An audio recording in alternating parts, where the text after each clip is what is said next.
আজ আপনাকে একটা গল্প শোনাচ্ছি। একদিন এক ব্যক্তি নিজের দ্বারে লিখে দিলেন, আজ আমি ভীষণ দুঃখী, আজ আমার সাথে কেউ দেখা করতে আসবেন না। কিছুক্ষণ পরে তার এক বন্ধু এলো। সে সেই লেখা পড়ল, তাও গিয়ে তার সাথে দেখা করল। সে বলল, আমি লেখাপড়া জানি না, কিন্তু আমার বন্ধুর মনের এই বেদনা, এইটা আমাকে সবসময় ডাক দেয়। এরাই হলো আসল বন্ধু।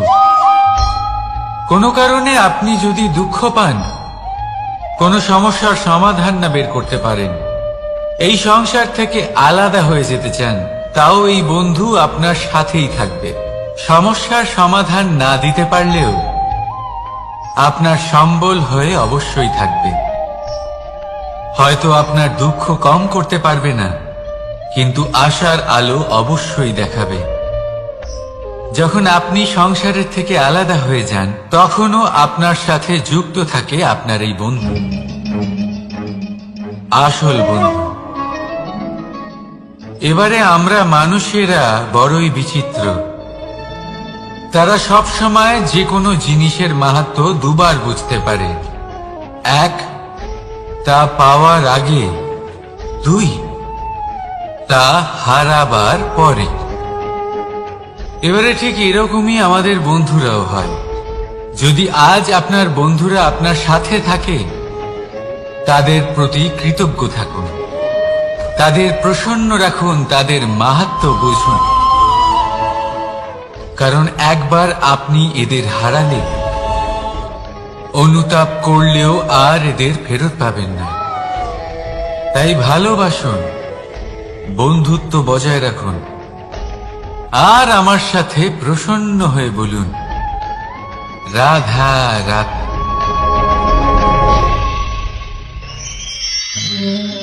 আমাদের মধ্যে বহু মানুষ মাঝে মাঝে নিজেকে অকর্মণ্য মনে করি।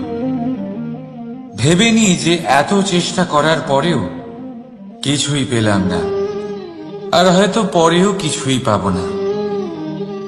আর সেই জন্য নিজের জীবনের সমস্ত বোঝা অন্য কারোর কাঁধে চাপিয়ে দিই, নিজের ওপরে বিশ্বাস হারিয়ে ফেলি। কেন বুঝতে পারেন না এই কথাটা? যে যতক্ষণ না পায়ে কোনো কাঁটা ফুটবে, ব্যক্তি কি করে বুঝতে পারবে যে এরপর থেকে নিচে তাকিয়ে চলতে হবে? সূর্যকে নিজে জ্বলতে হয় যাতে বাকিদের প্রকাশ দিতে পারে সে। রাতের অন্ধকারের সাথে লড়াই করার জন্য চন্দ্রিমাকে আকাশে একা উজ্জ্বল হতে হয়। নদী নিজের যাত্রা কি করে করে, নিজের পথ কি করে নির্মাণ করে? সে পাথরের সাথে লড়াই করে তা বানায়। যদি স্বয়ং আপনি নিজের সাহায্য করতে অক্ষম হন, তাহলে নিশ্চিতভাবে আপনার এই জীবন ব্যর্থ হয়ে যাবে। তাই মনে রাখবেন, এই সংসারে নিজের জীবনের ভার নিজের কাঁধেই বহন করতে হয়। অন্যের কাঁধের ওপর শুধুমাত্র পরলোক যাত্রা হয়। সেই জন্য এই সংসারে জীবিত সেই যে আত্মনির্ভর।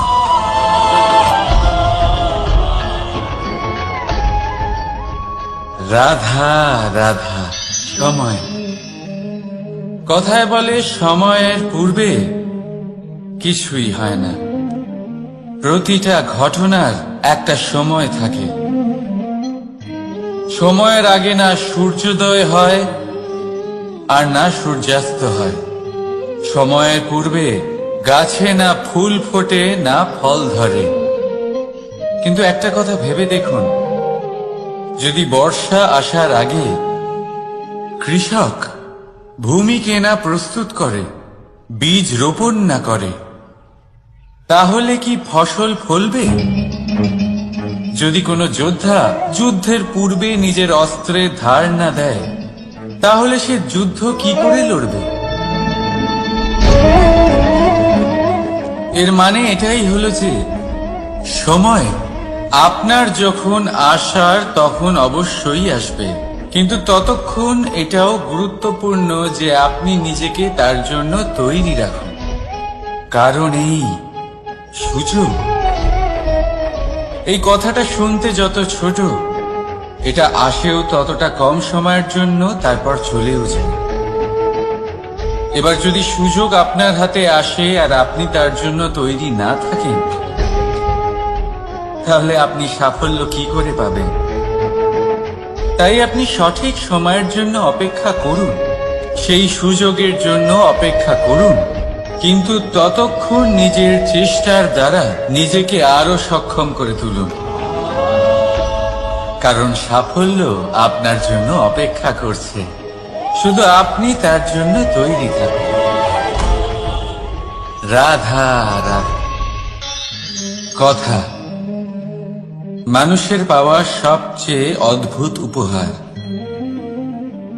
এই কথাই মানুষকে এই সংসারের সমস্ত প্রাণীর থেকে ভিন্ন করে তোলে,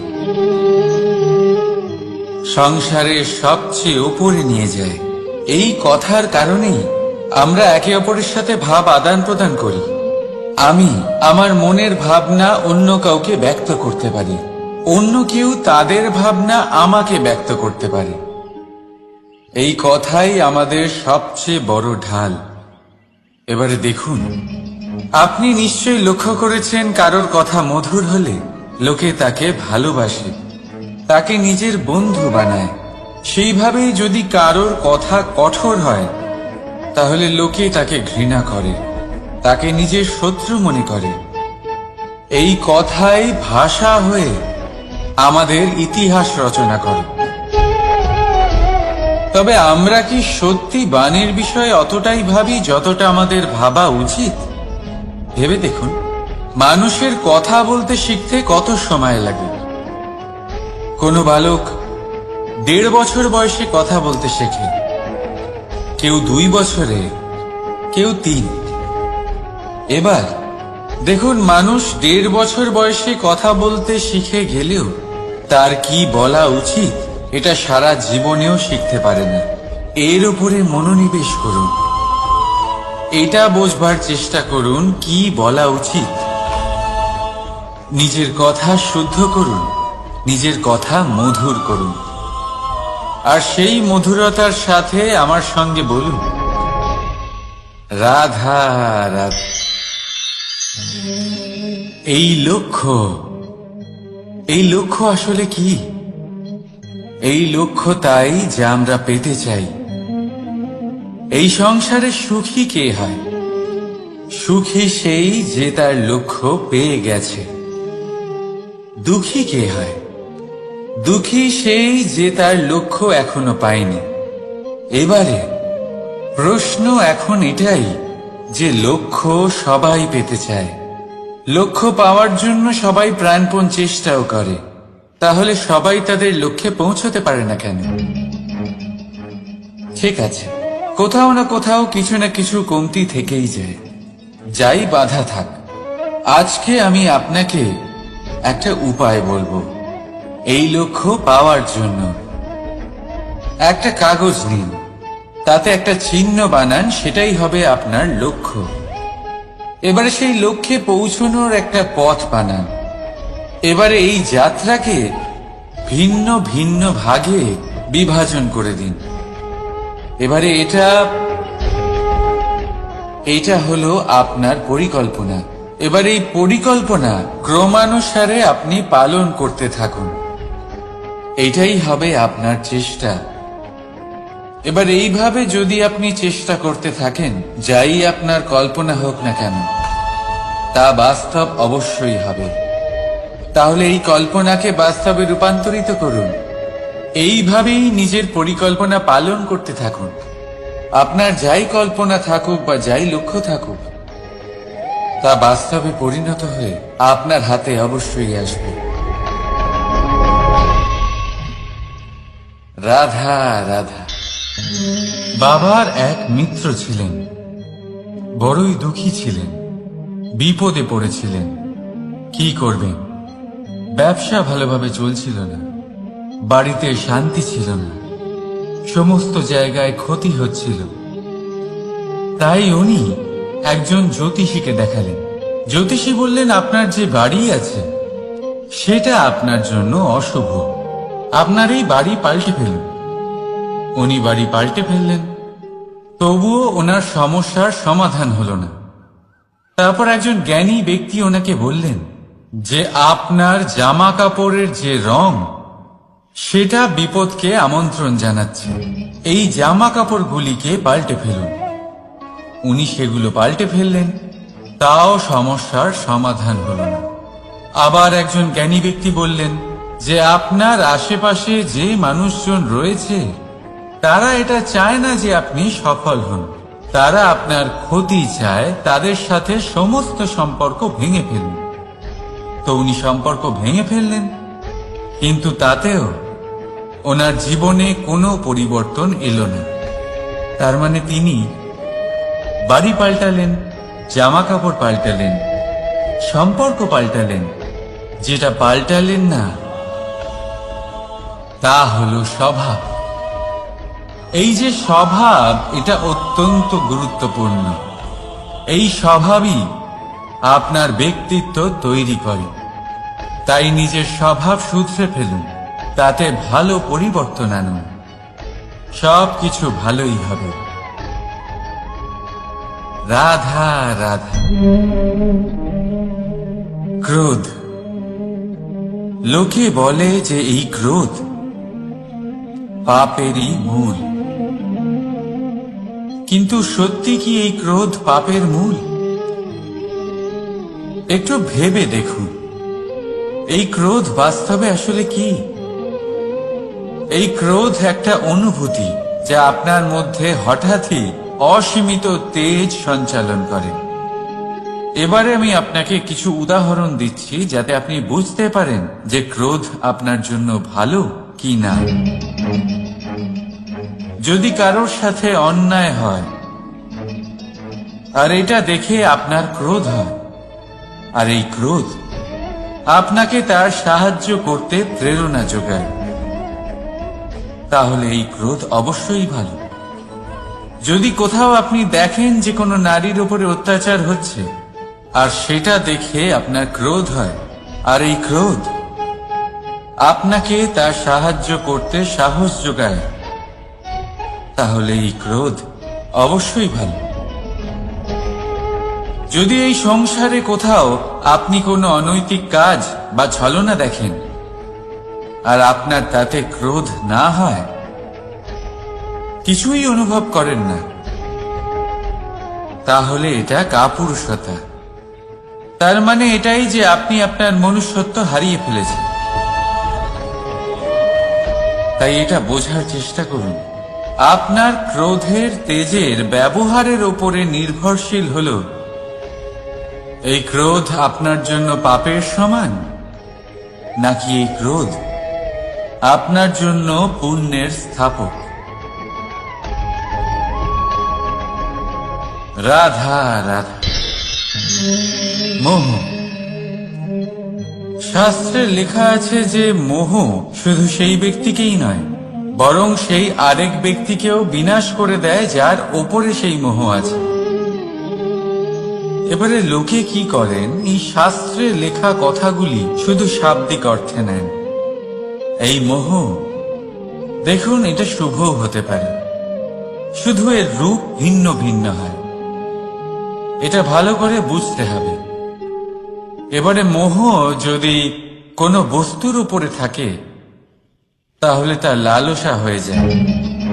মোহ কোনো বিশেষ ব্যক্তির উপরে হয়ে গেলে তা প্রেম নয়, আকর্ষণ হয়ে যায়। মোহ কোনো চাহিদার উপরে হয়ে গেলে তা বাসনা হয়ে যায়। মোহ বিজয়ের উপরে হয়ে গেলে তা কুণ্ঠা হয়ে যায়। মোহ নিজের সংস্কৃতির উপরে হলে আপনাকে সংস্কৃতির রক্ষক বানায়। যদি এই মোহ নিজের গুণের উপরে হয় তাহলে সেই শিল্প দ্বারা আপনি এই সংসারে অদ্ভুত সব কাজ করতে পারবেন। এবারে এটা আপনার উপরে নির্ভরশীল যে এই মোহকে আপনি সৃজনের আধার বানাতে চাইবেন, নাকি বিনাশের অস্ত্র বানাতে চাইবেন? ভেবে দেখুন, সিদ্ধান্ত আপনার। রাধা রাধা। অভিমান, আত্মসম্মান, অহংকার, দেখতে গেলে এই তিনটি শব্দ ভিন্ন ভিন্ন, কিন্তু এর মূল আধার একই, আত্মসম্মান। এবার যদি কথা বলি আপনার শরীরের, আপনার সংস্কৃতি, আপনার সম্পর্কে, তাহলে অভিমান থাকা স্বাভাবিক। এবার যদি কথা বলি আপনার ব্যক্তিত্ব নিয়ে, আপনার আদর্শ নিয়ে, আপনার বিচারধারা নিয়ে, তাহলে আত্মসম্মান হলো একটা গুণ। যদি এইভাবে বলা হয় যে আমি এই কার্য কারোর সাহায্য ছাড়া, সহযোগিতা ছাড়াও করতে পারি, তাহলে এটা আত্মসম্মান, আর এটা সঠিক। যদি এভাবে বলা হয় যে আমি এই কার্য কারোর সাহায্য ছাড়াই বা কারোর সহযোগিতা ছাড়াই করে ফেলেছি, তাহলে এটা অভিমান, এটাও সঠিক। কিন্তু এই কার্য শুধুমাত্র আমিই করতে পারি আর কেউ নয়, এটা অহংকার। তাহলে এই শব্দ এবং তার অর্থ বোঝার চেষ্টা করুন। জীবন ধারণের এক নতুন পথ খুঁজে পাবে। রাধা রাধা। সংসারে প্রত্যেক ব্যক্তি কোনো না কোনো রূপে ঈশ্বরকে মানে। কেউ মূর্তি রূপে, তো কেউ তত্ত্ব রূপে, কেউ ভাবনা রূপে, আবার কেউ স্বভাব রূপে। কেউ নিজের মধ্যে পরমাত্মা খোঁজে, আবার কেউ অন্যের মধ্যে। কারোর কাছে জ্ঞানই পরমাত্মা। সংসারে প্রত্যেক মানুষই কোনো না কোনো রূপে তার ঈশ্বরকে পেয়েই যান। কিন্তু একটা কথা বলবো, ঈশ্বর প্রথমেই নিজের একটা স্বরূপ পৃথিবীতে আপনার কাছে পাঠিয়ে দিয়েছেন। সেই স্বরূপ হল আপনার মাতা, আপনার মা। সেই মা যিনি আপনাকে জন্ম দিয়েছেন, আপনাকে বাঁচতে শিখিয়েছেন, আপনাকে সংস্কার দিয়েছেন। যদি আপনি কখনো কোনো অনুচিত পথে অগ্রসর হয়েছেন, তখন তিরস্কার করে আপনাকে সঠিক পথে এনেছেন। যদি আপনি এই সংসারে অসফল হয়েছেন, তখন তার আঁচলের উষ্ণতা দিয়ে আপনাকে আশ্বাস জুগিয়েছেন। সেই সমস্ত কাজ করেন এই মা, যা ঈশ্বরও করে। সেই জন্য মনে রাখবেন যে এই সংসারে আপনার সবচেয়ে প্রথম ঈশ্বর যদি কেউ থাকে, তাহলে তা আপনার মা। প্রত্যেক প্রতিমাতে ঈশ্বর নাই থাকতে পারে, কিন্তু প্রত্যেক মায়ের মধ্যে ঈশ্বর অবশ্যই থাকে। রাধা রাধা। আপনি নিশ্চয়ই দেখে থাকবেন যে প্রদীপের নিচে অন্ধকার থাকে। যে প্রদীপ সংসারকে আলোকিত করে, সেই প্রদীপের নিচেই অন্ধকার। এবারে অনেক মানুষ আছে যারা এই বিষয়টা এইভাবে দেখে যে ব্যক্তি নিজের সমস্যার সমাধান করতে পারে না, আর গোটা সংসারকে উপদেশ দেয়। কিন্তু এইটা দেখার আরো একটা দৃষ্টিভঙ্গি আছে, আর সেটা হচ্ছে যে স্বয়ং জ্বলে সংসারকে আলোকিত শুধু সেই করতে পারে যা রাধার বড়ই শীতল হয়।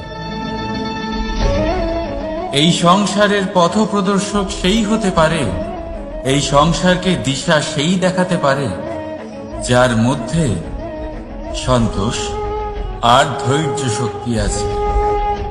এবারে দেখুন, এটা অত্যন্ত গুরুত্বপূর্ণ বিষয় যে বিবেক তখনই কাজ করে যখন মন শান্ত থাকে, যখন মন শীতল থাকে।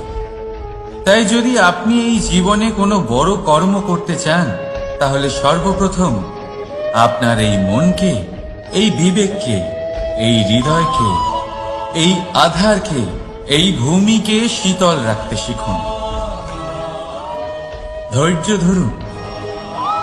সংসারে এমন কিছু নেই যা আপনি করতে পারবেন না। রাধা রাধা। এই প্রদীপ দেখতে পাচ্ছেন আপনি? নিজেও জ্বলে আর এই বাতিকেও জ্বালিয়ে রাখে, আর এই সংসারকে প্রদান করে প্রকাশ। অন্ধকারাচ্ছন্ন ব্যক্তিকে প্রদান করে আশার আলো। কিন্তু এটা কখনো ভাবে না যে সেই মাটি কেমন হবে যা দিয়ে এটা তৈরি করা হয়েছে, সেই কুমোর কেমন হবে যে একে আকার দিয়েছে। ভাবে না যে একে কিনেছে তার বাড়ি কেমন হবে, তা কতটা সুসজ্জিত। কিচ্ছু নয়, শুধু এই সংসারকে প্রকাশ প্রদান করে। আর হয়তো সেই জন্যই প্রদীপকে এত ভালোবাসা হয়। সে নিজের বা অন্যের বাড়ি দেখে কখনোই জ্বলে না। সে জ্বলে শুধু অন্ধকারের সাথে লড়াই করতে। তাই আপনিও নিজের ব্যবহার এই প্রদীপের মতো করে তুলুন। নিজের পরিচয় সরিয়ে নিঃস্বার্থভাবে কর্ম করে যান, আর নিজের জন্য এক নতুন, এক বিশাল, এক অদ্ভুত পরিচয় তৈরি করুন। রাধা রাধা। এই সংসারে প্রত্যেক ব্যক্তি বড় কিছু করতে চায়, এমন কিছু যা এই সংসারে কেউ আগে কখনো করেনি। এমন জায়গায় পৌঁছতে চায় যেখানে এর আগে কেউ কখনো পৌঁছতে পারেনি, আর কেউ এতে সফলতা অর্জন করে। কিন্তু কিছু মানুষ অসফল হয় কেন? এটাই আমার প্রশ্ন। না তো তাদের ইচ্ছেতে কোনো কমতি থাকে, না কমতি থাকে তাদের চেষ্টায়। তাহলে কেন এরা পিছিয়ে পড়ে? এর উত্তর বড়ই সরল। এই সংসার আপনাদের বলি কিভাবে। আপনারা সকলে সংসারে মহান কাজ করতে চান, সেই মান, সেই সম্মান পেতে চান যা এর আগে কেউ কখনো পায়নি। কিন্তু আপনার সমস্যা এটাও যে এই কাজে সংসার আপনার সাথে থাকছে না। বড়ই অদ্ভুত ব্যাপার। দেখুন, ভুলে যান গোটা সংসারকে, জীবনে একা একা এগিয়ে চলুন। গঙ্গোত্রী থেকে যখন একটি জলের ফোঁটা বেরোয় তখন সেটা শুধু এক বিন্দু জল। তারপরে যখন সে তার যাত্রা শুরু করে অন্য জলের ফোঁটার সাথে মিশে, তখন সে স্রোতে পরিণত হয়, গঙ্গাতে পরিণত হয়। যদি আপনি জীবনে এগোতে চান তাহলে একলা এগোতে শিখুন। নির্ভীক হয়ে, সাহসের সাথে, ধনাত্মক চিন্তা নিয়ে জীবনে এগিয়ে চলুন, একা এগিয়ে চলুন। আর দেখবেন সেই মান, সেই সম্মান আপনার জন্যই অপেক্ষা করে আছে। রাধা রাধা। কর্ম। মানুষ সর্বদা কর্ম করতে থাকে, আর এই কর্মের জন্যই সে মান, সম্মান, ধন, প্রতিষ্ঠা লাভ করে। এবার মানুষ সবসময় চেষ্টা করে যাতে সে ভালো কর্ম করে যায়। তাহলে আপনাকে বলি, শুধু ভালো কর্ম করাই আবশ্যক নয়, তার থেকে বেশি জরুরি হলো এই খারাপ কর্মকে বোঝা আর তার থেকে দূরে থাকা। কারণ যখনই আপনি কোনো সঠিক কাজ করেন বা ভালো কাজ করেন, কেউ তা মনে রাখে না। কিন্তু এই সংসারে বিষয়টা হলো এরকম, আপনি একটা খারাপ কর্ম করুন আর সেটা সবার মনে থাকে। এই খারাপ কর্ম কাজলের এক কৌটোর মতো হয়, আপনি যতই চেষ্টা করুন বাঁচিয়ে ব্যবহার করার, কিন্তু এই কালিমা কোথাও না কোথাও অবশ্যই লেগে থাকে। সেই জন্য জীবনে ভালো কর্ম অবশ্যই করুন, কিন্তু তার থেকেও বেশি জরুরি হলো এই খারাপ কর্মের থেকে দূরত্ব বজায় রাখা। আর এটা অবশ্যই করব।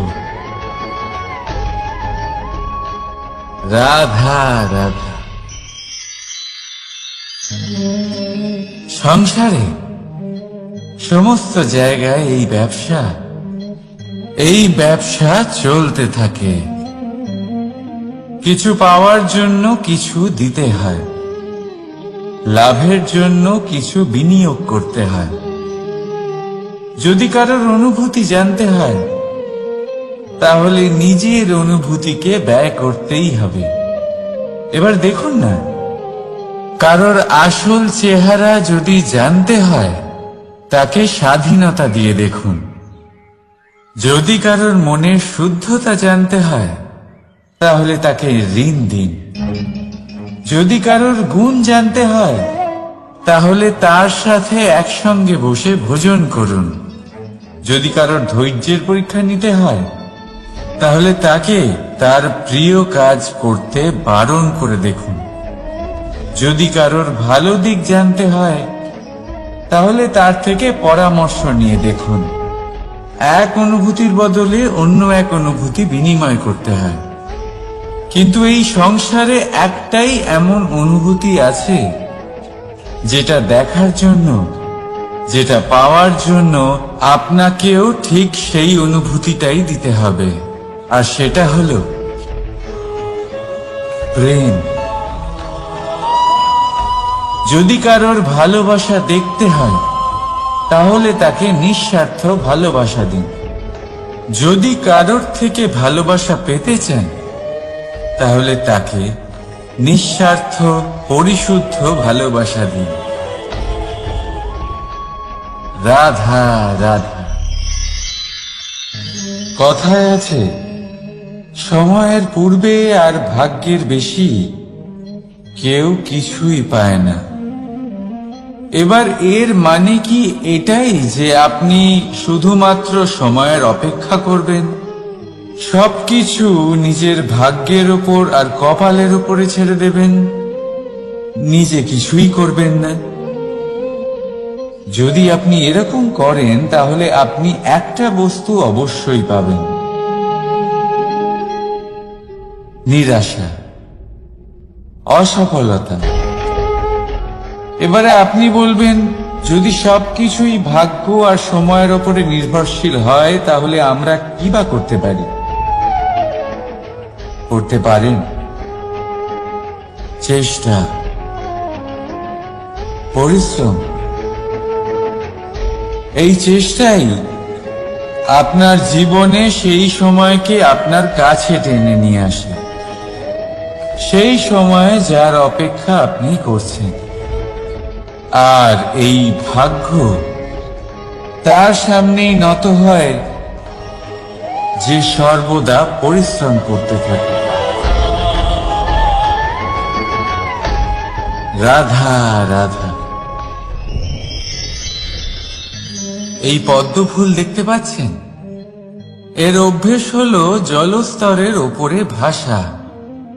সেই জন্য জলাশয়ের জলস্তর যখন বৃদ্ধি পায়, এই যে ফুলের কাণ্ড দেখছেন, সেটাও বাড়তে থাকে, যাতে এই ফুল জলস্তরের উপরে থাকে। কিন্তু যখন সেই জলাশয়ে জলস্তর নামতে থাকে, সেই কাণ্ড নিজেকে ছোট করতে পারে না, আর এই ফুল নিজের ভারে নিজেই ভেঙে পড়ে। এবার এটা আমাদের সাথেও হয়। সময়ের সাথে আমরা জীবনে যত সাফল্য পাই, আমাদের জীবনের স্তর বাড়তে থাকে। আর যখন আমাদের সংস্থান কমতে থাকে, আমরা সেই জীবন স্তর ছাড়তে পারি না, আর শেষ পর্যন্ত সেই জীবন স্তরের কারণেই ভারাক্রান্ত হয়ে শেষ হয়ে যায়। সেই জন্য যদি কিছু রাখতে হয় তাহলে তা হলো দৃষ্টিভঙ্গি। সাধারণভাবে জীবন যাপন করতে শিখুন, সময়ের চক্রও আপনাকে মাত দিতে পারবে না। রাধা রাধা।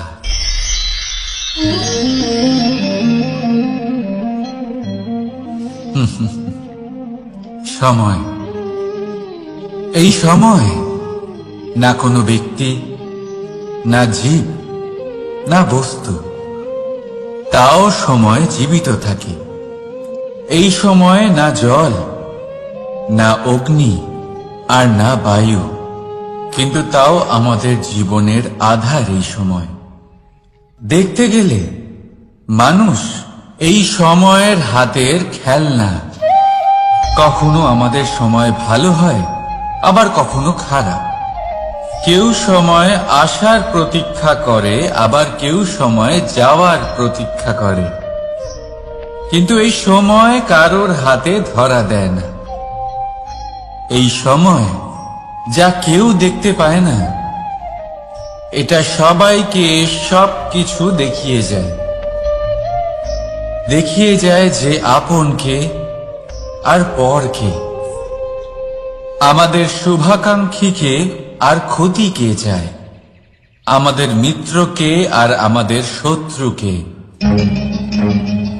এই সময় আপনাকে দেখায় যে আপনি কতটা শক্তিশালী, সেই সময় আপনাকে দেখিয়ে যাবে আপনি কতটা দুর্বল। এই সময় সব কিছু দেখিয়ে যায়। তাই এই সময় যা এতটা শক্তিশালী, তা আমরা নষ্ট কেন করি? ভেবে দেখুন। এবারে উঠুন আর এই সময়ের সম্পূর্ণ ব্যবহার করুন, এই সময়ের সদ্ব্যবহার করুন, কারণ এই সময়কে ব্যবহার করাটাই আপনার হাতে রয়েছে, আর কিচ্ছু না। আর এই সময় একবার বয়ে গেলে তখন যাই করুন না কেন, কখনো ফেরত আসবে না। সময়ের সদ্ব্যবহার করুন আর সবার মধ্যে আনন্দ ছড়ান। আর আসুন আমার সাথে ভালোবেসে বলুন, রাধা রাধা।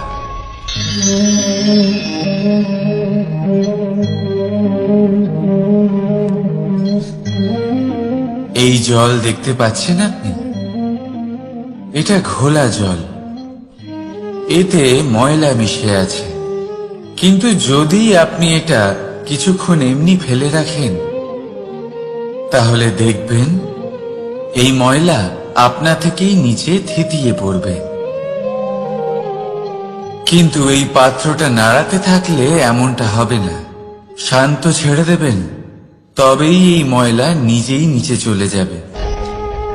ঠিক সেইভাবেই যখন আমাদের জীবনে কোনো সমস্যা আসে, কোনো অশান্তির সৃষ্টি হয়, তখন উত্তেজিত হয়ে পড়লে, নিজের সংযম হারিয়ে ফেললে আমরা এর সমাধান পাব না। শান্ত থাকলে তখনই সমস্যার সমাধান পাব। তাই মনে রাখবেন, ধৈর্য আর সংযম দ্বারা শান্ত মনে বিচার করলে যত বড়ই সমস্যা হোক না কেন, তার সমাধান আপনি অবশ্যই পাবেন।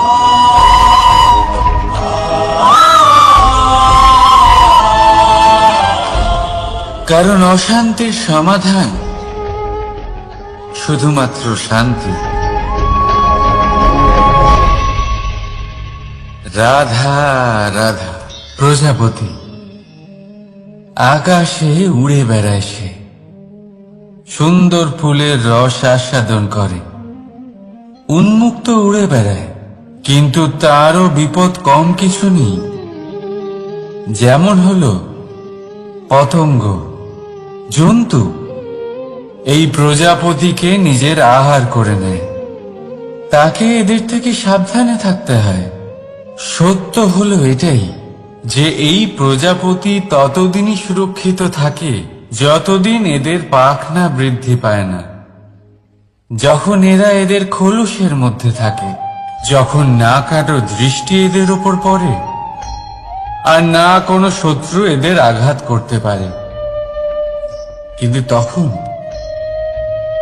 তারা বন্ধ থাকে, অবিচল নিশ্চল থাকে। এই সুন্দর সংসার দেখার জন্য, এই সুন্দর আকাশ পাওয়ার জন্য তাকে তার সুরক্ষা ক্ষেত্র থেকে বাইরে বেরিয়ে আসতেই হয়। আর এটাই জীবনের নিয়ম। মানুষের সাথেও ঠিক এরকমই হয়। যদি মানুষ বিশ্রাম আর সুরক্ষা এদের বন্ধন থেকে না বেরোয়, তাহলে সে জীবিত অবশ্যই থাকবে, কিন্তু জীবন ধারণ করতে পারবে না। কারণ যদি জীবনে বড় কিছু করতে হয়, বড় কোনো কিছু পেতে হয়, সাফল্যের শিখর অবধি পৌঁছতে হয়, তাহলে সর্বপ্রথম আপনাকে নিজের সুরক্ষা ক্ষেত্র থেকে বেরিয়ে আসতেই হবে। এই আরামকে ত্যাগ করতেই হবে। তবেই আপনি সফল হতে পারবেন। তবেই আপনি এই প্রজাপতির মতো আকাশে উড়ে বেড়াতে পারবেন।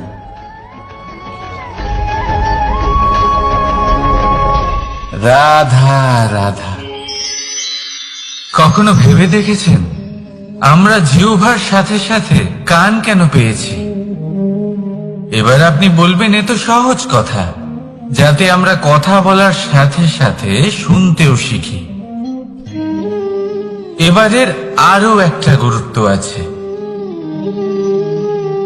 আগে আমাকে বলুন, নিজের প্রশংসা শুনতে কার না ভালো লাগে? সবারই ভালো লাগে। এটাই হলো মূল কথা। যদি এই কান দিয়ে আপনি নিজের প্রশংসা শুনতে চান, তাহলে সর্বপ্রথম এই জিহ্বা দিয়ে অন্যের প্রশংসা করতে শিখুন। এবার প্রশংসার বিষয়ে একটা অত্যন্ত গুরুত্বপূর্ণ কথা আপনাদের বলি। কখনো যদি কারোর প্রশংসা আপনি করেন, তাহলে সবার আগে সেই ব্যক্তির উৎসাহ বেড়ে যায়। আর তারপর নিজে যদি ভেবে দেখেন, তাহলে নিজের মনেও সন্তুষ্টি আর প্রশান্তি চলে আসে। আর একবার যদি এই মন প্রশান্তিতে ভরে যায়, তারপরে কেউ প্রশংসা করুক বা না করুক, কিচ্ছু যায় আসে না। সেই জন্য সবসময় অন্যের সম্মান করবেন, স্নেহ করবেন, প্রশংসা করবেন, সুখ ভাগ করে নেবেন।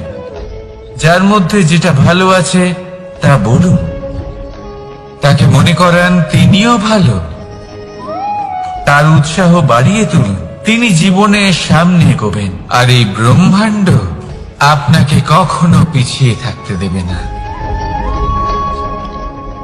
রাধা রাধা। সত্য এবং অসত্য দুটোর মধ্যে পার্থক্য কি আছে? পার্থক্য হলো অ অক্ষরটার। এবার অ দিয়ে হতে পারে আরম্ভ, অ দিয়ে হতে পারে অন্ত। সত্য হলো সেটা যেখানে সমস্ত পথের আরম্ভ হয়। অসত্য সেটা যেখানে সমস্ত পথের শেষ হয়। এবার এরা চলতে হয়তো পারে না, কিন্তু তাও ছাপ রেখেই যায়। সত্য সেই ছাপ রেখে যায় যা একটা উজ্জ্বল উৎকৃষ্ট উদাহরণ হতে পারে, আর অসত্য সেই উদাহরণ তৈরি করে যা একটা কলঙ্কিত ইতিহাস তৈরি করে। এখন আপনি আগামী সময়ের জন্য কেমন ছাপ রেখে যাবেন, এই সিদ্ধান্ত পুরোপুরি আপনার। রাধা রাধা। চলুন একটা প্রশ্ন করি। কোন মানুষকে জিজ্ঞাসা করবেন যে সে মূর্খ, অলস, বিবেকহীন, অসফল, এইসব বিশেষণ দিয়ে নিজেকে পরিচিত করতে চাইবে? না। কাউকে জিজ্ঞাসা করুন, আপনি কি মূর্খ? না। আপনি কি অসফল হয়েছেন? না। আপনি কি বিবেকহীন? না। এবার বলুন, আপনি জীবনে মূর্খ ও বিবেকহীন হবার জন্য কোনো ভালো পরিকল্পনা বানিয়েছেন? উত্তর পাবেন না। কারণ কোনো পরিকল্পনা বানানো হয় না যাতে আপনি মূর্খ বা অসফল হন। মানুষ মূর্খ বা অসফল তখন হন যখন কোনো পরিকল্পনাই থাকে না। দেখুন, একটাই ছোট জীবন, তাকে স্থির করুন যাতে অনেক বেশি সংখ্যক মানুষকে আপনি জুড়ে রাখতে পারেন, অনেক বেশি শান্তি পেতে পারেন, অধিকতর সাফল্য লাভ করতে পারেন, বেশিরভাগ মানুষের পথপ্রদর্শক হয়ে তাদের মঙ্গল করতে পারেন। অসফল হয়ে বাড়িতে বসে থাকার চেয়ে ভালো হলো যে আপনি একটা পরিকল্পনা করে অসফল হন, কারণ তখন আপনার কাছে আরো একটা বিকল্প থাকবে, একটা নতুন পরিকল্পনা বানানোর, তাকে সার্থক করার। কারণ এমন কোন পরিকল্পনা তো অবশ্যই থাকবে যা আপনাকে আপনার লক্ষ্যে পৌঁছে দেবে, তাই তো? রাধা রাধা।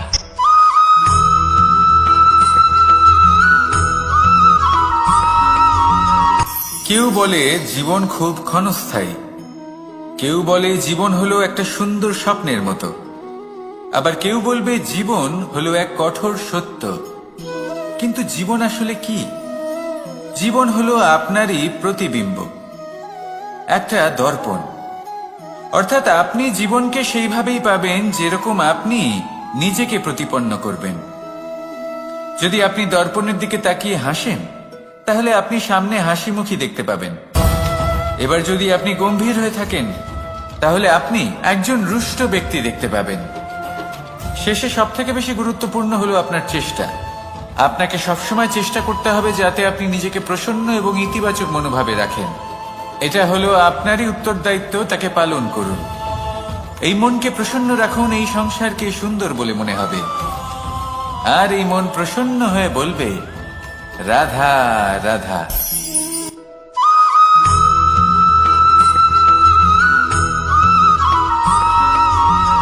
আপনি কখনো কোনো বাজকে নিজের বাসা বানাতে দেখেছেন? এই বাজ যখনই কোনো বাসা বানায় তখন উঁচু গাছের ডালে বা কোনো পর্বতের শিখরে বাসা বানায়, অনেক উচ্চতায়। আর সেখানে তার সন্তানও জন্মগ্রহণ করে। যখন এই সন্তানেরা জন্মায় তখন এই বাজ খুবই ভালোবেসে এবং খুব সাবধানে এদের পালন পোষণ করে। নিজের ঠোঁট দিয়ে তাদের ঠোঁটে খাবার পরিবেশন করে। কিন্তু যেই সেই সন্তানেরা হৃষ্টপুষ্ট হয়ে যায় এবং সেই কথা বাজ নিজে বুঝতে পেরে যায়, সেই বাজ নিজেই সেই বাসা ছিন্ন ভিন্ন করে দেয়। সেই সন্তান যাদের সবেমাত্র ডানা গজিয়েছে, কিভাবে উঠতে হয় তারা জানে না, সেই সন্তানগুলিকে উচ্চতা থেকে ঠেলে দেয়। সেই সন্তান প্রথমে ভয়ভীত হয়ে যায়। তারা সামনে মৃত্যুকে দেখতে পেয়ে ভয়ের কারণে তাদের ডানা ঝাপটাতে থাকে। আর সেই প্রক্রিয়াতেই সেই সন্তানগুলি উড়তে শুরু করে দেয়। এবার এই ঘটনায় আমরা কি শিক্ষা পেতে পারি? এটাই, যদি আপনি মাতা পিতা হন তাহলে নিজের সন্তানকে অবশ্যই স্নেহ করুন, কিন্তু তাদেরকে নিজের আঁচলের তলায় বেঁধে রাখবেন না। যদি আপনি চান আপনার সন্তান জীবনে উন্নতি করুক, তাহলে নিজের মুঠো থেকে তাদের স্বতন্ত্র করে দিন। এই সংসারে সংঘর্ষ করতে দিন। সেই সন্তান নিজেই বুঝতে পারবে যে জন্মের সময় পাওয়া ডানা কি করে ব্যবহার করতে হয়। আর আপনার চোখের সামনে আপনার সন্তান এই আকাশে উড়তে থাকবে। তাহলে আসুন আমার সাথে ভালোবেসে বলুন, রাধা রাধা।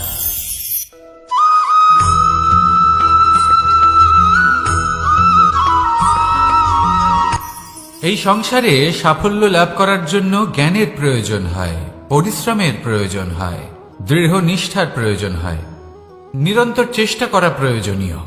কিন্তু আরো কিছু আছে যা অত্যন্ত প্রয়োজনীয় এবং গুরুত্বপূর্ণ।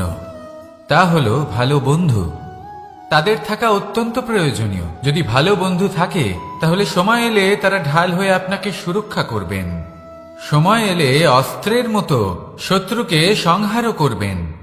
যদি তিনি জ্ঞানী হন, তাদের মধ্যে সদ্গুণ থাকে, তাহলে এই সব গুণ আপনার মধ্যেও প্রবেশ করবে। তাহলে সাফল্যের জন্য ভালো বন্ধু পাওয়া অত্যন্ত প্রয়োজনীয়। কিন্তু শুধু বন্ধু কেন, ভালো শত্রুও থাকা প্রয়োজনীয়। এবার আপনি ভাববেন, আমি কি বললাম? যদি আপনার জীবনেও ভালো অর্থাৎ শক্তিশালী শত্রু থাকে, তাহলে আপনিও শক্তিশালী হতে থাকবেন। এই শত্রু আপনাকে প্রেরিত করবে আরো বেশি শক্তিশালী হয়ে ওঠার। কখনো কোনো হরিণকে দেখুন, তীব্র গতিতে দৌড়তে থাকে। কেন তীব্র গতিতে দৌড়য়? এই কারণে নয় যে কোথাও তার জন্য মধুর ঘাস অপেক্ষা করে রয়েছে, না। সে এই কারণে তীব্র গতিতে দৌড়য় কারণ সেটা না করলে তার পেছনে একটি সিংহ আছে যে ওকে নিজের ভোজন করে ফেলবে। তাই জীবনে বিপদ, সংকট, এই সবকিছুও হলো অত্যন্ত গুরুত্বপূর্ণ। তার সম্মুখীন হতে শিখুন আর আমার সাথে ভালোবেসে বলুন, রাধা রাধা।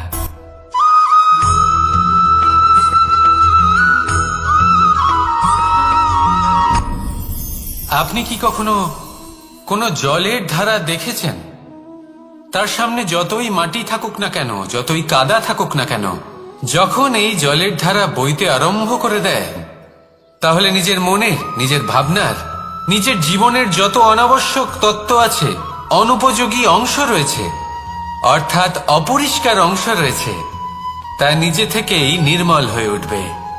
আর যেরকম জলের ধারা কখনো থেমে থাকে না, সব সময় বয়ে চলে, সেইভাবে আপনিও কখনোই থামবেন না। সবসময় বয়ে চলুন, এগোতে থাকুন। পথে যদি অনেক বিপদ আসে, সমস্যা আসে, থামবেন না, তার উপর নিরন্তর প্রহার করুন, নিরন্তর প্রয়াস করুন আর অগ্রসর হন। আপনি ভেবে দেখুন, এই জলের ধারা কখনো থেমে থাকে না, সবসময় বয়ে চলে, বিপদের সম্মুখীন হয়ে তাকে সাথে বয়ে নিয়ে চলে। সেই জন্য জলের ধারা, প্রবাহমান এই ধারা, এর থেকে কখনো দুর্গন্ধ আসে না, এতে কখনো ময়লা জমতে পারে না, বরং পালিত হয় সুন্দর প্রাণবন্ত জীবজন্তু, যেমন সুন্দর ছোট মাছ। তাই আপনিও এটাই করুন, কখনো থামবেন না, শুধু চলতে থাকুন, জলের ধারার মতো বইতে থাকুন। আপনি আপনার লক্ষ্য অবশ্যই খুঁজে পাবেন, আর তার সাথে নিজের অন্তরের যে মালিন্য রয়েছে তা আপনি নিজেই নিজের থেকে দূরে করে দেবেন। তাহলে আসুন আর আমার সাথে ভালোবেসে বলুন, রাধা রাধা।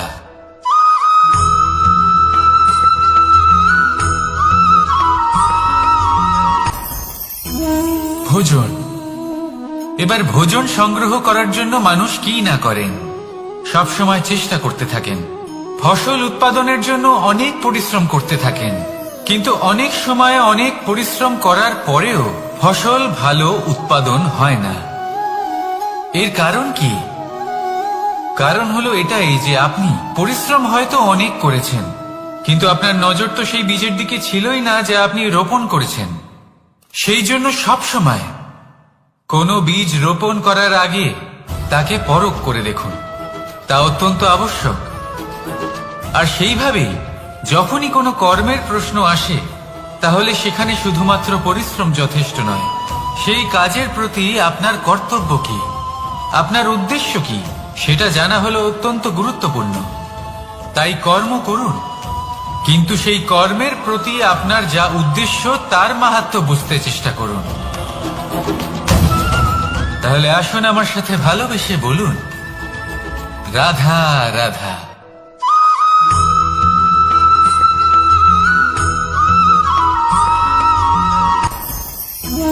ভোজন। এবার ভোজন সংগ্রহ করার জন্য মানুষ কি না করেন, সব সময় চেষ্টা করতে থাকেন। ফসল উৎপাদনের জন্য অনেক পরিশ্রম করতে থাকেন, কিন্তু অনেক সময় অনেক পরিশ্রম করার পরেও ফসল ভালো উৎপাদন হয় না। এর কারণ কি? কারণ হলো এটাই যে আপনি পরিশ্রম হয়তো অনেক করেছেন, কিন্তু আপনার নজর তো সেই বীজের দিকে ছিলই না যা আপনি রোপণ করেছেন। সেই জন্য সব সময় কোনো বীজ রোপণ করার আগে তাকে পরখ করে দেখুন, তা অত্যন্ত আবশ্যক। আর সেইভাবেই যখনই কোনো কর্মের প্রশ্ন আসে, তাহলে সেখানে শুধুমাত্র পরিশ্রম যথেষ্ট নয়, সেই কাজের প্রতি আপনার কর্তব্য কি, আপনার উদ্দেশ্য কি, সেটা জানা হলো অত্যন্ত গুরুত্বপূর্ণ। তাই কর্ম করুন, কিন্তু সেই কর্মের প্রতি আপনার যা উদ্দেশ্য তার মাহাত্ম্য বুঝতে চেষ্টা করুন। তাহলে আসুন আমার সাথে ভালোবেসে বলুন, রাধা রাধা।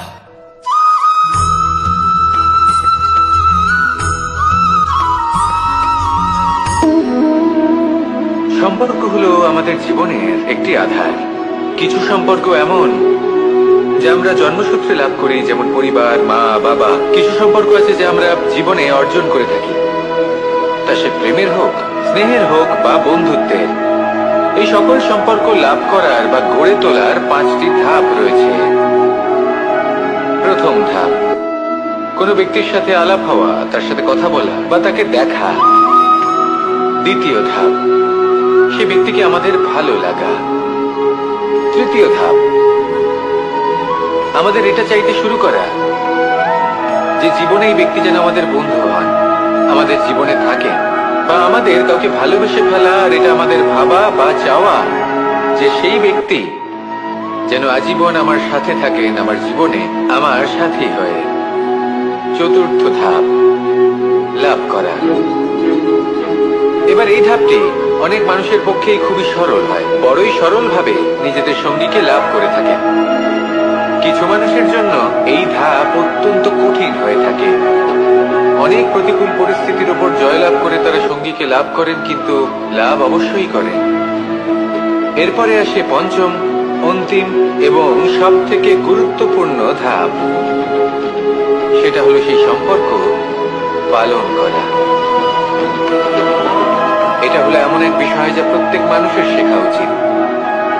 যদি ব্যক্তি নিজের জীবনে সম্পর্ক রক্ষা করতে শিখে যান, তবে প্রত্যেক সম্পর্ক তার জীবনকে স্বর্গ করে তুলবে। আসুন আর আমার সাথে ভালোবেসে বলুন, রাধা রাধা।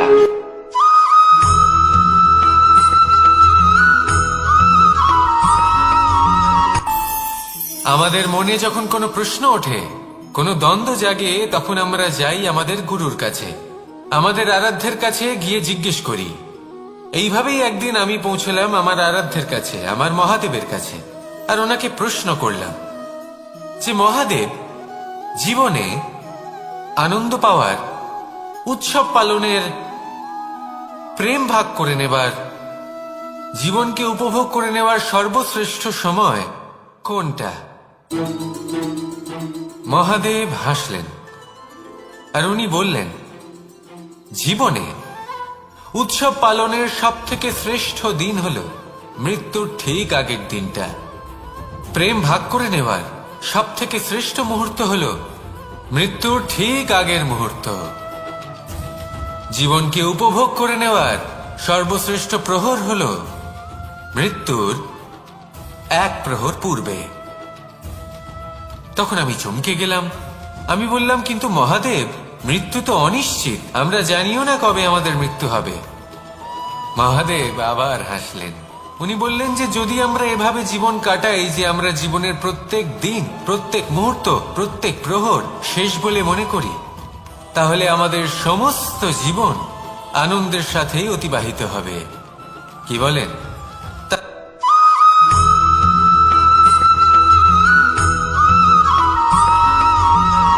এই সংসারে কোনো বস্তু হোক বা ব্যক্তি হোক, তার একার গুরুত্ব কিন্তু খুব বেশি নয়। একটা উদাহরণ হিসেবে বৃষ্টির ফোঁটাকে ভেবে দেখুন।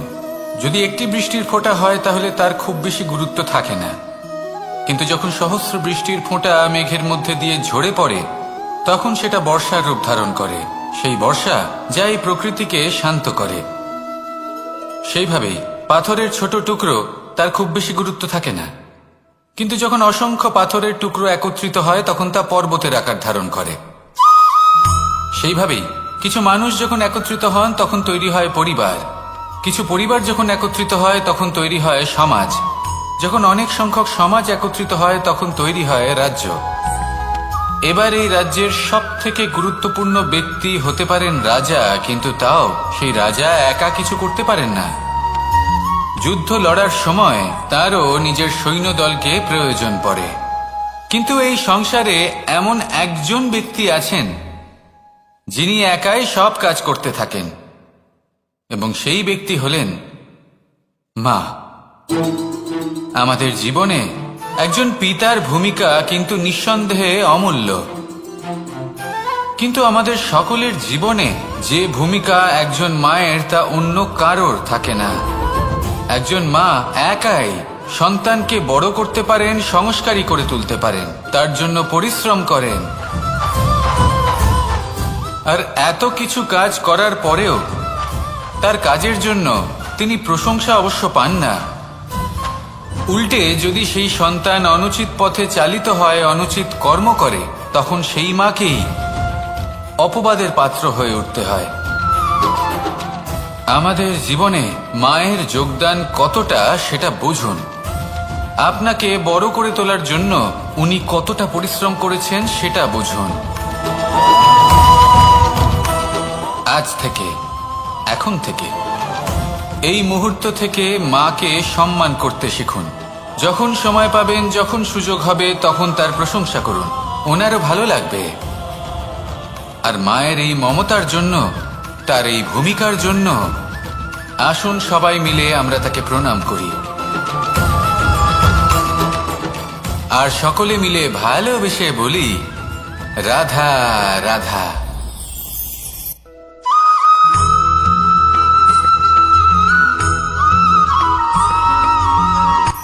এই সংসারে সাফল্য লাভ করার জন্য জ্ঞানের প্রয়োজন হয়, পরিশ্রমের প্রয়োজন হয়, দৃঢ় নিষ্ঠার প্রয়োজন হয়, নিরন্তর চেষ্টা করা প্রয়োজনীয়। কিন্তু আরো কিছু আছে যা অত্যন্ত প্রয়োজনীয় এবং গুরুত্বপূর্ণ। তা হলো ভালো বন্ধু। তাদের থাকা অত্যন্ত প্রয়োজনীয়। যদি ভালো বন্ধু থাকে তাহলে সময় এলে তারা ঢাল হয়ে আপনাকে সুরক্ষা করবেন।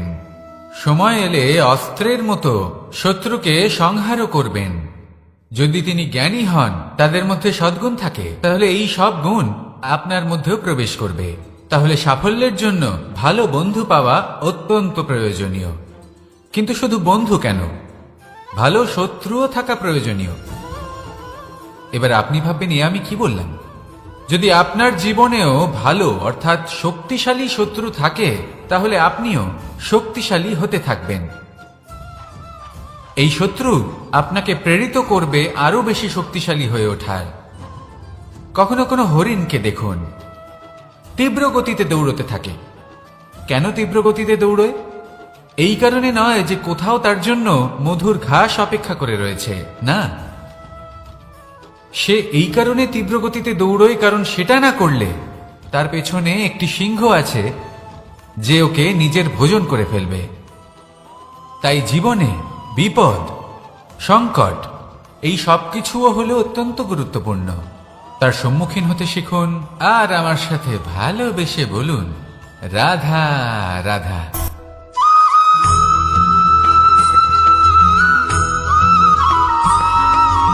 কথায় আছে, প্রত্যেক পুত্র তার পিতার প্রতিচ্ছবি হয়, আর সমস্ত প্রতিচ্ছবি চায় যেন সে তার অস্তিত্ব প্রাপ্ত করতে পারে।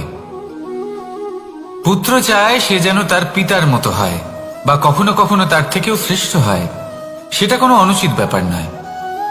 অনুচিত তখন হয় যখন পুত্র নিজের পিতার মতো হবার স্বপ্ন পূরণ করতে গিয়ে বা তার থেকেও শ্রেষ্ঠ হওয়ার স্বপ্ন পূরণে অনুচিত পথের আশ্রয় নেয়।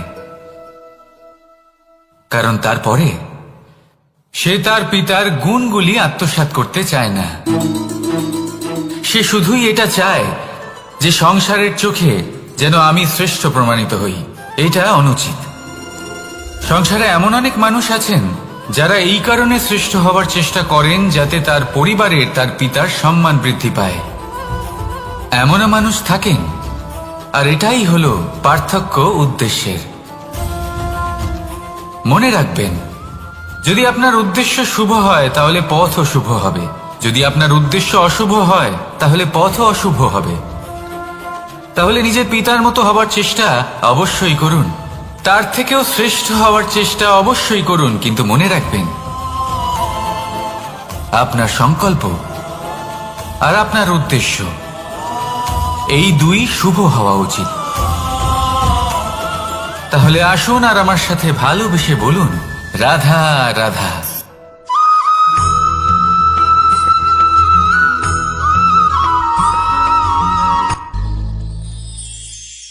শিশিরের বিন্দু পাতার ওপর পড়ে আর তার গায়ে লেগে থাকে।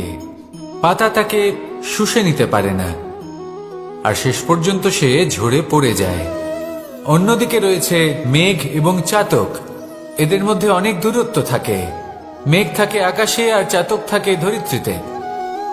কিন্তু যখন এই মেঘ থেকে বৃষ্টি ঝরে পড়ে, এই চাতক কিন্তু সেই জলই পান করে, নয়তো সে তৃষ্ণার্ত থেকে যায়। এবার অন্যদিকে দেখলাম শিশির বিন্দু আর পাতার এই সম্পর্ক।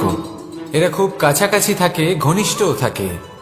অন্যদিকে রয়েছে মেঘ এবং চাতকের সম্পর্ক, যাদের মধ্যে অনেক দূরত্ব থাকা সত্ত্বেও তারা খুব ঘনিষ্ঠ, তাই না? এই সারমর্ম খুব সরল। এই নৈকট্য, এই দূরত্ব, তা আপনার সম্পর্কে প্রভাব কিছুতেই ফেলতে পারে না। এই নৈকট্য, এই দূরত্ব, এইসব হলো শুধুমাত্র মনের ব্যাপার। কখনো আপনি অনুভব করেছেন আপনি কারোর থেকে অনেক অনেক দূরে আছেন, অনেক দূরে আছেন, তাও সেই ব্যক্তির প্রতি আপনি টান অনুভব করেন। সেখানে আপনি কারোর সাথে প্রত্যেক দিন অতিবাহিত করেন, সমস্ত জীবন অতিবাহিত করেন, সব থেকে বেশি সময় তার সাথে অতিবাহিত করেন, তাও তার প্রতি সেই টান অনুভব করেন না। এই সংকেত হলো মনের দূরত্বের। তাহলে মনের এই দূরত্ব দূর করুন আর আমার সাথে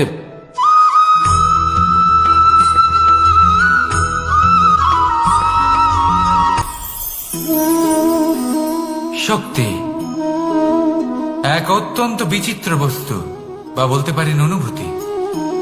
পিতা সবসময় চান যেন তিনি তার শক্তি পুত্রকে। আসুন আপনাকে সহজে বোঝাই। যদি আপনি সুপাত্র হন আর আপনাকে শক্তি দেওয়া হয়, তাহলে আপনি সেই শক্তির গুরুত্ব বুঝবেন, কোথায় সেই শক্তি প্রয়োগ করা উচিত সেটা বুঝবেন। আর এটা যেহেতু অর্জন করা শক্তি হবে, সেই শক্তির অপব্যবহার হবে না। কিন্তু যদি এই আপনি কুপাত্র হন আর যদি আপনাকে এই শক্তি দেওয়া হয়, তাহলে কি হবে? দেখতে গেলে এই শক্তি আপনি দান হিসেবে পেয়েছেন, তাই না আপনি এই শক্তির গুরুত্ব বুঝবেন আর না এর প্রয়োগ আপনি জানবেন। তার অপব্যবহার হওয়া সুনিশ্চিত। তাই যদি আপনি কোনো শক্তি অর্জন করতে চান, তাহলে আগে তার যোগ্য হয়ে উঠুন। পুত্র নয়, পাত্র হয়ে উঠুন। আর আমার সাথে ভালোবেসে বলুন, রাধা রাধা।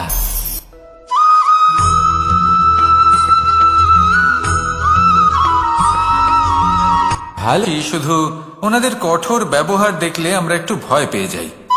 এবার ওনাদের এই কঠোর ব্যবহার আমাদের ভালো না লাগলেও অত্যন্ত আবশ্যক, কারণ মাতার থেকে আমরা যে শক্তি লাভ করি তা যেন নিয়ন্ত্রণ হারিয়ে বিধ্বংসী না হয়ে ওঠে।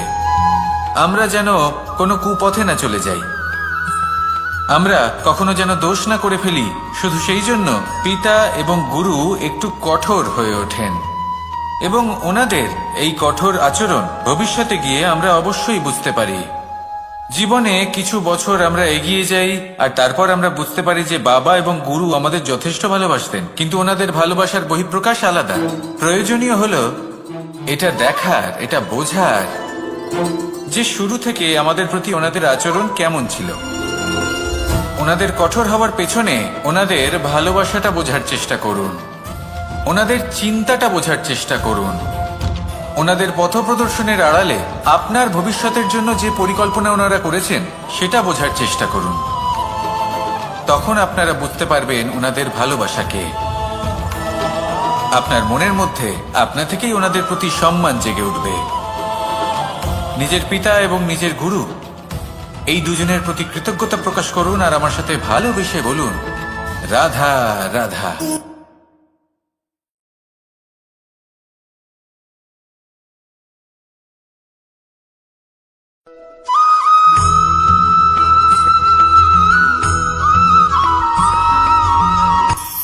কখনো কোনো বাগানের কোনো বৃক্ষকে দেখেছেন যেখানে সুগন্ধি ফুল থাকে, রসালো ফল থাকে?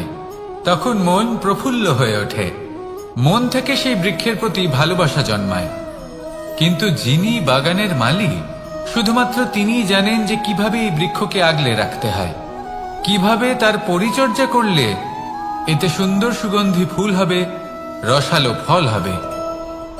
কখনো কখনো প্রয়োজনের থেকে বেশি রোদ পেলে এই বৃক্ষগুলি শুকিয়ে যায়, প্রয়োজনের থেকে কম রোদ পেলেও এই বৃক্ষ কিন্তু শুকিয়ে যায়। প্রয়োজনের থেকে কম জল যদি পায়, এই বৃক্ষ শুকিয়ে যেতে পারে। প্রয়োজনের থেকে অতিরিক্ত জল যদি পায়, তখনও এই বৃক্ষের শিকড়গুলি নষ্ট হয়ে যেতে পারে। এবার এটাই কিন্তু আমাদের সংসারের সাথেও হয়। আমাদের সংসারের সকল প্রতিভাশালী ব্যক্তি, যেমন লেখক, বিচারক, প্রবক্তা, যোদ্ধা, এদের সবার ক্ষেত্রে এই কথাটাই প্রযোজ্য। যদি বেশি প্রশংসা করা হয়, তাহলেও এরা হারিয়ে যাবেন।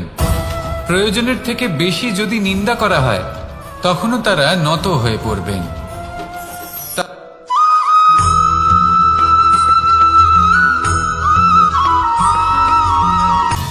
সময়, জীবন, কাল, দেখতে গেলে এই তিনটি শব্দ একটি শব্দেরই সমার্থক শব্দ মনে হয়, কিন্তু এই শব্দগুলির অর্থ কি সমান? কখনোই নয়। হ্যাঁ, এই সময় চলতে থাকে, জীবন চলতে থাকে, কালচক্র চলতে থাকে। এই সময় কেটে যায়, কিন্তু এই জীবন, একে যাপন করতে হয়। কি বলেন? এই জীবনে কিছু করুন বা কিছু না করুন, জীবন এমনি কেটে যাবে, আপনি জানতেও পারবেন না। কিন্তু সেটা আমাদের উদ্দেশ্য নয়, একে যাপন করতে হবে। এই জীবনে প্রেরণা পেতে শিখুন, প্রেরণা দিতে শিখুন, আহ্বান গ্রহণ করতে শিখুন, আহ্বান জানাতে শিখুন, মহান কাজ করতে শিখুন, ধন্যাত্মক বোধ জাগিয়ে তুলুন। জীবন অতিবাহিত করার অর্থ কি তা আপনি শিখে যাবেন। কারণ সময় কেটে যায়, সমস্ত যুগ কেটে যায়, কিন্তু জীবনের রীতি জীবন কাটিয়ে দেওয়া নয়, জীবন যাপন করা। এই জীবন সম্পূর্ণরূপে অনুভব করতে হবে, নতুন পথ বানাতে হবে। এবারে যদি এই জীবন বাঁচার সময় একবার ভেবে দেখুন, যদি মনে প্রেম থাকে, সদ্ভাবনা থাকে, তাহলে কি হবে? এই জীবনকে বাঁচার অনুভূতিটাই অন্যরকম হয়ে যাবে, একটা আনন্দময় অনুভূতি লাভ করবেন। তাহলে এটাই করুন, আর আমার সাথে ভালোবেসে বলুন, রাধা রাধা।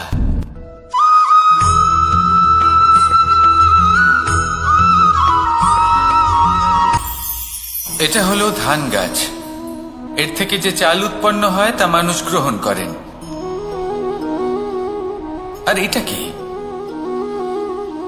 এ হলো জংলি ঘাস। একবার ভেবে দেখুন, যদি এই জংলি ঘাস ধান গাছের আশেপাশে থাকে, তাহলে কি হবে? ধান উৎপন্ন হতে পারবে? তা উৎকৃষ্ট হতে পারবে? আমরা কি তা গ্রহণ করতে পারবো? কখনোই নয়। এই জংলি ঘাস ধানকে নষ্ট করে দেবে, কিন্তু নিজে জীবিত থাকবে। এটাই হলো আজকের শিক্ষা। এই সংসারে যদি আপনি নীতির পথে চলতে চান, উচিত কর্ম করতে চান, সংসারকে সেবা করতে চান, তাহলে জংলি ঘাসের মতো ব্যক্তিদের থেকে সবসময় দূরে থাকতে হবে। সেই ব্যক্তি যারা দুর্নীতি এবং মিথ্যা দ্বারা পরিপূর্ণ, যাদের ব্যবহার অশুভ, যাদের অনেক অশুভ গুণ রয়েছে, তারা সঠিক নয়।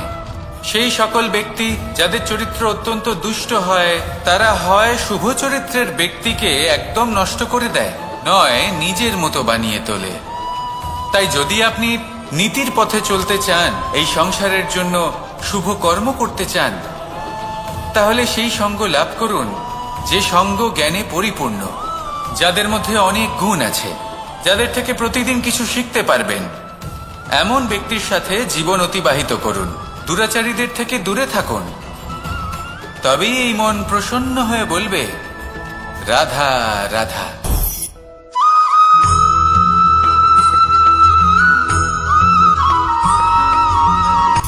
সূচের শেষে একটি ছিদ্র থাকে যার দ্বারা আমরা এই সুতো পরাতে পারি, আর তারপর সূচের সাহায্যে এই সুতো দিয়ে বস্ত্র সেলাই করা যায়। কিন্তু যদি সুতোটা সোজা করে ধরা না হয় তাহলে সূচে কখনো এই সুতো পরানোই সম্ভব নয়। যদি এতে কোনো গিঁট পড়ে তখন তা কখনোই এই ছিদ্র দ্বারা প্রবেশ করা সম্ভব নয়। ঠিক এইভাবেই যদি আপনি কারোর জীবনে প্রবেশ করতে চান, কারোর অন্তরে প্রবেশ করতে চান, তাহলে আপনাকেও সহজ থাকতে হবে। এতে কোনো গিঁট থাকলে চলবে না, অর্থাৎ মনে যাতে কোনো মালিন্য না থাকে, যেন কোনো কুচিন্তা না থাকে। যদি এসব থাকে তাহলে আপনি কখনো কারোর জীবনে প্রবেশ করতে পারবেন না। আর যদি কোনোভাবে আপনি প্রবেশ করেও যান তাহলে তার মনে ঘর করতে পারবেন না। নিজেকে এই সুতোর মতন করে তুলুন, সহজ। মনে যেন কোনো কুচিন্তা না থাকে, সবার প্রতি যেন সদ্ভাবনা থাকে, শুভ চিন্তা থাকে। এমনটা করতে থাকুন। এমন একটা দিন আসবে যেদিন এই সমস্ত সংসারের ব্যক্তির মনে আপনি বাস করবেন, আর তখন এই মন প্রসন্ন হয়ে বলবে, রাধা রাধা।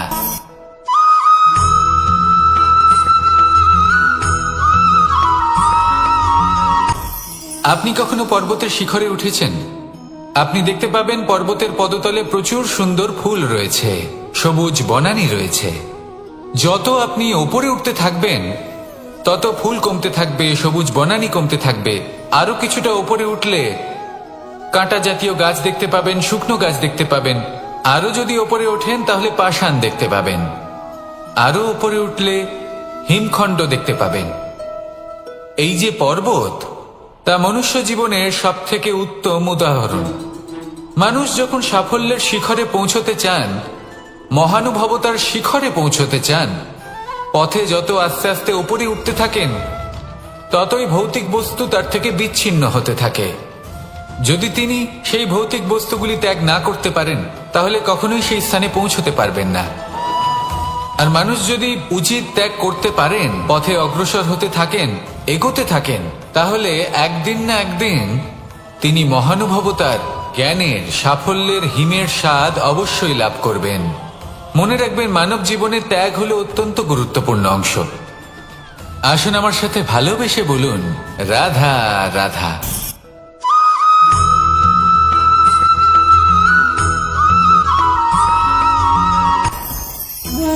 ভোজন। এবার ভোজন সংগ্রহ করার জন্য মানুষ কি না করেন, সব সময় চেষ্টা করতে থাকেন।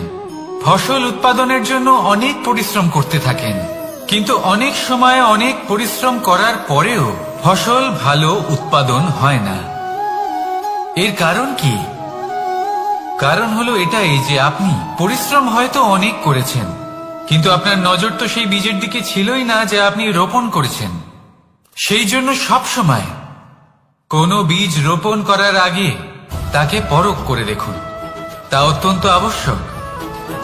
আর সেইভাবেই যখনই কোনো কর্মের প্রশ্ন আসে তাহলে সেখানে শুধুমাত্র পরিশ্রম যথেষ্ট নয়, সেই কাজের প্রতি আপনার কর্তব্য কি, আপনার উদ্দেশ্য কি, সেটা জানা হলো অত্যন্ত গুরুত্বপূর্ণ। তাই কর্ম করুন, কিন্তু সেই কর্মের প্রতি আপনার যা উদ্দেশ্য তার মাহাত্ম্য বুঝতে চেষ্টা করুন। তাহলে আসুন আমার সাথে ভালোবেসে বলুন, রাধা রাধা।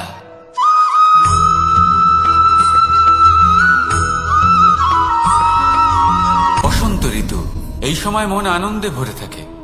এমন মনে হয় যেন আমরা আকাশে বিচরণ করতে চলে যাই, কিন্তু সেটা তো সম্ভব নয়। সেই জন্য হয়তো আমরা ঘুড়ি ওড়াই, এই ঘুড়িকে নিজেদের প্রতিরূপ মনে করে। এবার অনেক মানুষ আছেন যারা ঘুড়ি ওড়ান, কিন্তু এই কর্মের সারমর্ম কি সেটা কজন বুঝতে পারেন?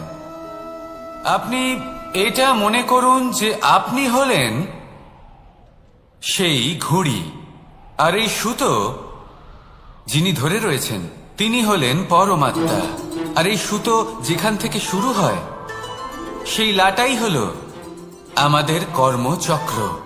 এবার আপনি নিজেই অনুমান করুন যে এই উড়ান কার ওপর নির্ভরশীল, পরমাত্মার ওপর আর আপনার কর্মের ওপর। যদি পরমাত্মা আপনার হাত ধরে থাকেন, আপনার সাথে থাকেন, যদি আপনি শুভ কর্ম করতে থাকেন, আপনি এই আকাশে উড়তে থাকবেন। কিন্তু কোথাও কোথাও যদি পরমাত্মার সাথে এই বন্ধন ছিন্ন হয়, আপনার কর্মচক্র খারাপ হয়ে যায় বা থেমে যায়, তাহলে আপনার এই ঘুড়ি কেটে যাবে আর দূরে কোনো গাছের ডালে গিয়ে আটকে যাবে। তাই শুধুমাত্র ঘুড়ি ওড়াবেন না, তার থেকে শিখুন। পরমাত্মার সাহচর্যে থাকুন, সবসময় শুভ কর্ম করতে থাকুন আর সবসময় এই আকাশে উড়তে থাকুন। আসুন আর আমার সাথে ভালোবেসে বলুন, রাধা।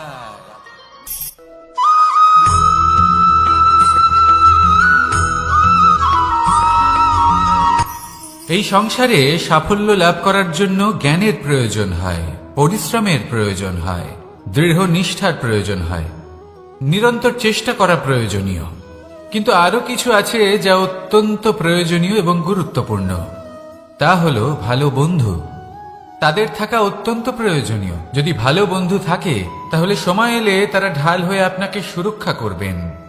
সময় এলে অস্ত্রের মতো শত্রুকে সংহারও করবেন। যদি তিনি জ্ঞানী হন, তাদের মধ্যে সদ্গুণ থাকে, তাহলে এই সব গুণ আপনার মধ্যেও প্রবেশ করবে। তাহলে সাফল্যের জন্য ভালো বন্ধু পাওয়া অত্যন্ত প্রয়োজনীয়। কিন্তু শুধু বন্ধু কেন, ভালো শত্রুও থাকা প্রয়োজনীয়। এবার আপনি ভাববেন, আমি কি বললাম? যদি আপনার জীবনেও ভালো অর্থাৎ শক্তিশালী শত্রু থাকে, তাহলে আপনিও শক্তিশালী হতে থাকবেন। এই শত্রু আপনাকে প্রেরিত করবে আরো বেশি শক্তিশালী হয়ে ওঠার। কখনো কোনো হরিণকে দেখুন, তীব্র গতিতে দৌড়তে থাকে। কেন তীব্র গতিতে দৌড়য়? এই কারণে নয় যে কোথাও তার জন্য মধুর ঘাস অপেক্ষা করে রয়েছে, না। সে এই কারণে তীব্র গতিতে দৌড়য় কারণ সেটা না করলে তার পেছনে একটি সিংহ আছে যে ওকে নিজের ভোজন করে ফেলবে। তাই জীবনে বিপদ, সংকট, এই সবকিছুও হলো অত্যন্ত গুরুত্বপূর্ণ। তার সম্মুখীন হতে শিখুন আর আমার সাথে ভালোবেসে বলুন, রাধা রাধা।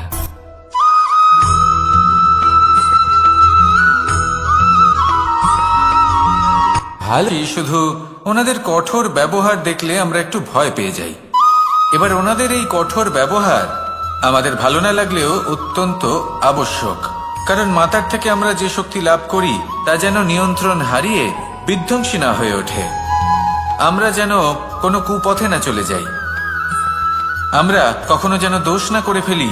শুধু সেই জন্য পিতা এবং গুরু একটু কঠোর হয়ে ওঠেন এবং ওনাদের এই কঠোর আচরণ ভবিষ্যতে গিয়ে আমরা অবশ্যই বুঝতে পারি।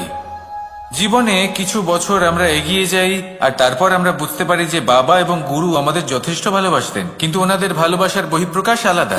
প্রয়োজনীয় হলো এটা দেখার, এটা বোঝার যে শুরু থেকে আমাদের প্রতি ওনাদের আচরণ কেমন ছিল। ওনাদের কঠোর হওয়ার পেছনে ওনাদের ভালোবাসাটা বোঝার চেষ্টা করুন, ওনাদের চিন্তাটা বোঝার চেষ্টা করুন, ওনাদের পথপ্রদর্শনের আড়ালে আপনার ভবিষ্যতের জন্য যে পরিকল্পনা ওনারা করেছেন সেটা বোঝার চেষ্টা করুন। তখন আপনারা বুঝতে পারবেন ওনাদের ভালোবাসাকে। আপনার মনের মধ্যে আপনা থেকেই ওনাদের প্রতি সম্মান জেগে উঠবে। নিজের পিতা এবং নিজের গুরু এই দুজনের প্রতি কৃতজ্ঞতা প্রকাশ করুন আর আমার সাথে ভালোবেসে বলুন, রাধা রাধা।